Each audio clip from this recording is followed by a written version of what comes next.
বীরভূমের আহমদপুরে খাদ্য সুরক্ষা দপ্তরের অভিযান। পচা বাসি খাবার রাখা খাবারে ইন্ডাস্ট্রিয়াল রং ব্যবহার করার জন্য বেশ কয়েকজন দোকানে কান ধরে উঠবোস করানো হলো।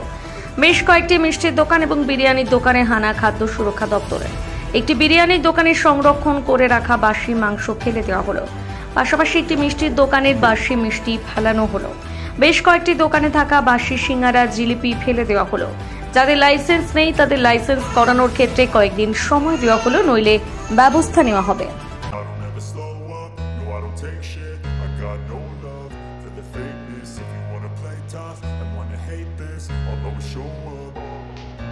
I don't ever slow up, no I don't take shit. I got no love for the fakeness. If you wanna play tough and wanna hate this, I'll always show up and make a statement. I don't ever slow up, no I don't take shit. I got no love for the fakeness. If you wanna play tough and wanna hate this, I'll always show up and make a statement. Everything I do so instinctive and so passionate. Every word I move so descriptive like an adjective. I got a vendetta against people who patented being negative when you should be getting after it. I got facts over tracks, this and that.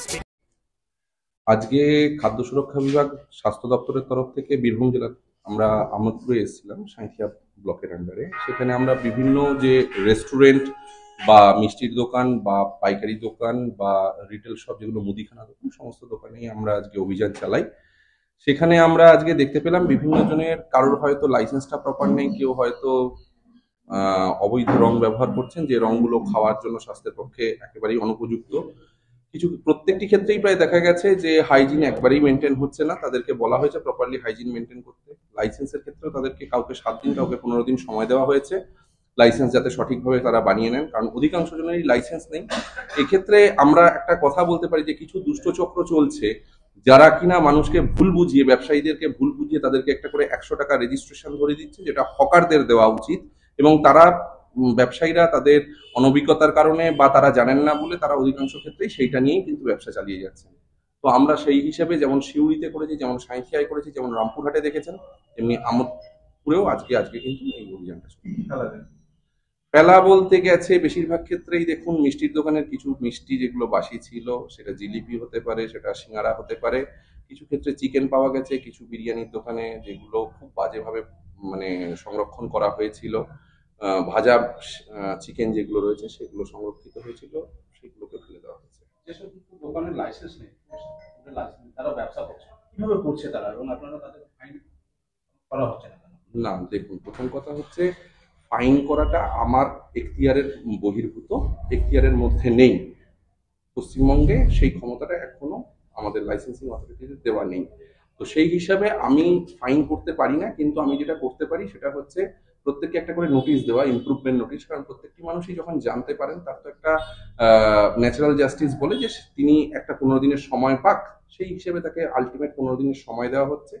তার সাথেও কিন্তু তাদের নাম, ঠিকানা, phone number নিয়ে নেওয়া হয়েছে। যদি 15 দিনের মধ্যে তারা যদি না করেন, তখন কিন্তু নিয়মানুগ যে ব্যবস্থা, তাদের এগেইনস্টে অ্যাডজুডিকেশন বা কেস, সেটা কিন্তু শুরু করা হবে। এই যে বিষয়টি সামনে আসলো, মানে যাদের দোকান রয়েছে, রেস্টুরেন্ট রয়েছে, তাদের প্রপার ফ্যাসাইল লাইসেন্স থাকা দরকার। তার বদলে তারা শুধুমাত্র একজন ভেন্ডারের একটা রেজিস্ট্রেশন সার্টিফিকেটে দোকানদারি করছে। এতে তো সরকারি বিপুল রাজস্বের ক্ষতি হচ্ছে এবং সেই জন্যই আজকে হয়তো আমরাও এতটা ভাবে নেমেছি। সত্যি কথা বলতে দেখুন, গ্রীষ্মের দাবদাহের মধ্যে আপনারাও যেমন এসছেন, আমরাও যেমন এসছি, ব্যবসায়ীও ব্যবসা করছে। প্রত্যেকে সুযোগটা দেওয়া উচিত, ন্যাচারাল জাস্টিস প্রত্যেকের প্রতি থাকা উচিত। সেই জন্য যেই সময় দেখা গেল নেভারদিলেস, তখনই তারা সজাগ হোক, তখনই তারা সঠিক জিনিসটা নিক, লাইসেন্সটা নিক। সেই আশা রেখেই আমরা চেষ্টা করব, সেই ভালোবাসা বা সেই বিশ্বাসটা রেখেই যে অভিযানের শেষে অন্তত যাদের কাছে এই ভিডিও পৌঁছাচ্ছে সেই সমস্ত ব্যবসায়ীগণ যাতে সঠিকভাবে লাইসেন্সটা নেয় এবং আগামী দিনে যাতে পেনাল্টির তরফ থেকে বাঁচতে পারে। জেলা জুড়ে এইরকম ভাবে রাজস্ব ফাঁকি দিয়ে রেজিস্ট্রেশন সার্টিফিকেটে কতদিন ব্যবসা করছে, সেটা তালিকা তৈরির কোন রকম ব্যবস্থা এবং পরবর্তীতে কোন পদক্ষেপ গ্রহণের কোন ব্যবস্থা? না, দেখুন, এক্ষেত্রে একটা কথা বলি, পদক্ষেপ তালিকা তৈরি করার চেয়ে আমার তো মনে হয় পথে নেমে করাটাই সবচেয়ে বেটার। তার কারণ হচ্ছে তালিকা তৈরি করলে হয়তো দেখা যাবে আমোদনগরেই এই যে জায়গাটায় আজকে আমরা দাঁড়িয়ে রয়েছি, সেখানে হয়তো 100 জনের রেজিস্ট্রেশন রয়েছে, কিন্তু দোকান ঘুরলে দেখা যাবে হয়তো 200 কি 200-র বেশি দোকান রয়েছে।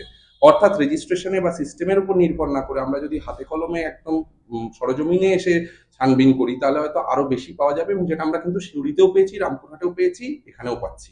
তাই তাদেরকেই ডাইরেক্টলি ধরার, সিস্টেমের উপর ডিপেন্ড না করে আমরা ডাইরেক্ট চলে আসছি। সিস্টেমে ডিপেন্ড করলে অসুবিধাটা হচ্ছে যে লাইসেন্সটা নিয়েছে বা যে অন্য কোনো নামে নিয়ে রেখেছে তখন তাদেরকে ট্রেস করাটা একটু অসুবিধা হয়ে যায়, কারণ মালিকানা অনেক ক্ষেত্রে চেঞ্জ হয়ে যায় বা অনেক অসুবিধা থেকে যায়। আজকে নোটিশ দেওয়ার পর যদি লাইসেন্স না বানায় তাহলে পরবর্তীতে কোন পদক্ষেপ নেবে? তাহলে 15 দিনের, যাদের ম্যাক্সিমাম 15 দিন বা 21 দিনের সময় দেওয়া হয়েছে, আমরা যদি সেটাকে ডেডলাইন হিসেবে ধরে নিই, 21 দিনের পরে যাদের দেওয়া হচ্ছে, মানে যাদের সিস্টেমে আমরা দেখবো যে অ্যাপ্লাই করেনি বা তাদের কোনো রকমের তার অ্যাপ্লিকেশন নেই, তার এগেন্স্ট নিয়মানুগ ব্যবস্থা অর্থাৎ অ্যাডজুডিকেশন যেটা রিফ্লেক্ট করবে।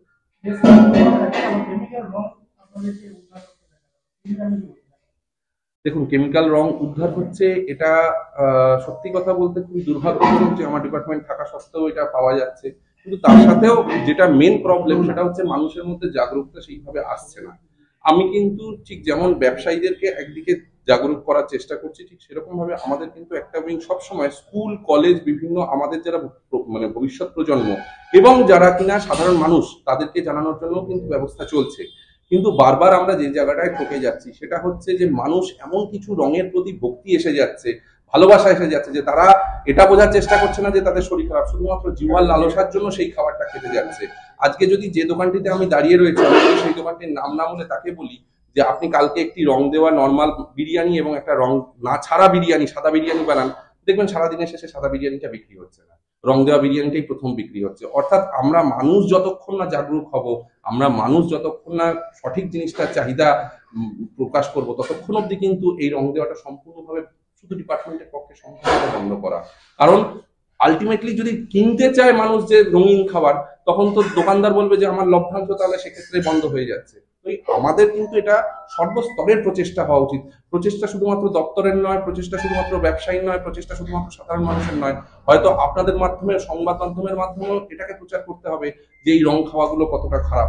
আমি আশা রাখবো যে এরকম কোনো মানে মানুষের মধ্যে এই মেসেজগুলো পৌঁছাক যে এই রংগুলোর মাধ্যমে কিভাবে নিঃশব্দে প্রত্যেকটা মানুষ ক্যান্সারের দিকে বা বিভিন্ন রকম অসংক্রামিত ব্যাধির দিকে এগিয়ে চলেছে।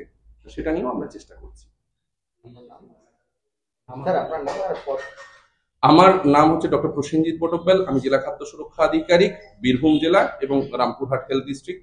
আরেকটি কথা আপনাদের জানিয়ে রাখছি, এই আজকেই যাদেরকে দেখলেন যে রেজিস্ট্রেশন হয়নি, রেজিস্ট্রেশনের ক্ষেত্রে বলে রাখি, লাইসেন্সের ক্ষেত্রে পারবো না, রেজিস্ট্রেশনের ক্ষেত্রে তাদের কিন্তু রেজিস্ট্রেশন মেলা আগামী সপ্তাহের মধ্যেই দুটো অনুষ্ঠিত হবে এবং তাদেরকে কিন্তু রেজিস্ট্রেশন দেওয়ার ব্যবস্থা করা হচ্ছে অন স্পট, হাতে হাতে। ঈশ্বরপুরে হবে। হচ্ছে অলোক দাস। কত বছরের দোকান? আমার দোকান আমি মোটামুটি যখন ছোট দোকান ছিল খেরের চালে 70 সাল থেকে আমি 10 নেয়া কাপ থেকে চা দিচ্ছি। আচ্ছা, তখন আমার ছোট্ট পাড়া খেরের চালের একটা দোকান ছিল, তখন 10 নেয়া কাপ থেকে চা থেকে আরম্ভ করেছিলাম। এই করতে করতে করতে করতে করতে করতে করতে করতে আজ পর্যন্ত আমি এই পজিশন পর্যন্ত এসেছি। হ্যাঁ, এবার ধরুন আমি খুব কষ্ট করে মানুষ হয়েছি, মানে আমার পেছনে কোনো ব্যাকিং ছিল না, কিছু ছিল না। তখনকার দিনে আমি 1 টাকা চা পাতি আর 2 টাকা চিনি এনে আরম্ভ করেছিলাম। এখনকার ঢুকতে দিও না গো। 1 টাকা চা পাতি আর 2 টাকা চিনি এনে আমি চা বেচতে আরম্ভ করেছিলাম। আমি হাটে চা বেচতাম, দোকানে চা বেচতাম, এই করে করে আমি আজ পর্যন্ত আস্তে আস্তে তারপরে চপ সিঙ্গারা করতে লাগলাম, তারপরে 2 কেজি ছেনানি মিষ্টি করতে লাগলাম। এই করতে করতে আমি নিজে একা করতাম। এই করতে করতে আজ পর্যন্ত আমি এই পজিশন পর্যন্ত এসেছি। খুব কষ্ট করে মানুষ হয়েছে। দোকান করছেন লাইসেন্স ছাড়া? না, লাইসেন্স আমাদেরকে যেমন দেখিয়েছে আমরা করেছি, না করা হয়নি। আমাদেরকে টাকা নিয়েছে, 2000 টাকা নিয়েছে, 5 বছর লাইসেন্স করে দিয়েছে। ধরুন আমার স্যার অত ইংরেজি পড়তে যায় না, বাংলা অত পড়তে যায় না, আমরা লেখাপড়া শিখতে পারি না। এবার আমাকে যেমন দেখিয়েছে আমি সেরকম করে লাইসেন্স দিয়ে গেছি, করেছি। আমার সব লাইসেন্স করা আছে, ফায়ার লাইসেন্স করা আছে, ফুল লাইসেন্স করা আছে, ইনকাম ট্যাক্স আছে, সব কিছু ট্যাক্স দি, পঞ্চায়েত ট্যাক্স, প্রফেসর ট্যাক্স সব দেওয়া আছে। ওনারা তো এসে বললেন লাইসেন্স নেই, তার পাশাপাশি ওনারা যখন আপনার দোকান বললেন ভেতরে দেখলেন রং পাওয়া গেল, হ্যাঁ, কেমিক্যাল রং, যেটা হচ্ছে বিভিন্ন মানে শিল্প কারখানায় রংগুলি ব্যবহার করে, সেই রং আপনার দোকানে খাবারে মিশিয়ে সেটা রং দিয়ে এখন ধরনের খালি কাজে ওই মিষ্টি ফিষ্টিতে এই ইয়েতে না হয় কালার টালার না দিলে আমি তো খেয়েছেন চারদিকে বুঝতে পারি না। হ্যাঁ, পাওয়া যায়, কিন্তু এই রং কেন ব্যবহার করছিলেন? দেখুন এগুলো কখনো কখন দিয়ে দিয়েছে, আমি অত তাই না? কিন্তু যাক হয়ে গেছে ভুল, আর তো পরের দিন হবে না গো। আমাদেরকে আগে যদি বলতো এরকম দিও না, তাহলে আমরা করতাম না, ভুল যেত না।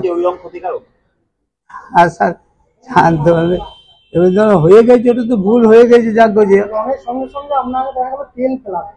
না তেল তো ধরুন যে তেল তো ভালো তেল, আমাদের ফেলা করে না।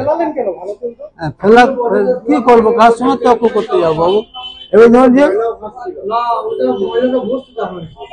আমরা ওটা রিপিট করে দিতাম, চপ ভাজের তেল। এবার ধরুন যে দেখুন খাবার দোকান তো কিছু না কিছু একটা, সব দোকানেই একটা না একটা কিছু না কিছু পাবেন বাবু। হ্যাঁ, খাবার দোকান তো নোংরা দোকান একটা। হ্যাঁ, খাবার দোকান তো নোংরা দোকান একটা।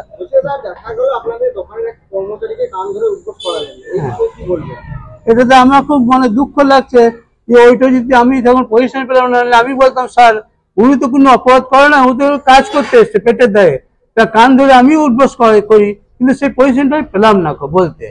হ্যাঁ, মানে কান ধরে আমি উঠবস করতাম, আমি যেহেতু মালিক, আমি যেহেতু করে অন্যায় করেছি, কান ধরে উঠবস আমি করতাম। ওখানে কান ধরে উঠবস করি, ও পেটের দায়ে কাজ করতে এসছে, ওকে কান ধরে উঠবস করাটা আমার খানি খুব দুঃখ লাগলো।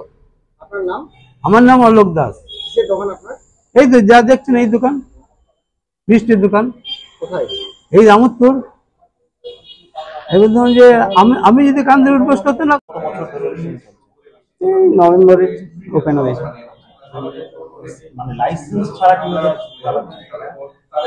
তো লাইসেন্স ছাড়া বলতে আমাদেরকে রেজিস্ট্রেশন করে দিয়েছিলেন। আমার তো অভিজ্ঞতা একটু কম রয়েছে, নতুন নিউ। এনাকে আমি বলেছিলাম লাইসেন্সের জন্য, উনি বলেছিলেন রেজিস্ট্রেশনে কাজ হয়ে যাবে। তো এখন আমি জানতে পারছি না লাইসেন্স দরকার আছে, তো আমরা লাইসেন্স যত তাড়াতাড়ি হয় এখন করে নেবো। ট্যাক্স ফাঁকির বলতে আমি তো বলেছিলাম ওনাকে, তো বলেছিল না এখন ওটা এটাতেই কাজ হয়ে যাবে, যখন সেল বেশি হয়ে যাবে, এখন নতুন তো, যখন সেল বেশি হয়ে যাবে বা চলতে লাগবে খুব, তখন একটা অন্য রেজিস্ট্রেশন বা লাইসেন্স তখন করে দেবো। এটা এক দাদা আমার করে দিয়েছিলেন, ওই দাদাকে আবার বলবো। দাদাই করে দিয়েছেন, আমি তো থাকি না এখানে, স্টাফ ম্যানেজার দেখেন, দাদাই করে দিয়েছেন। আমার নাম গিয়াসউদ্দিন।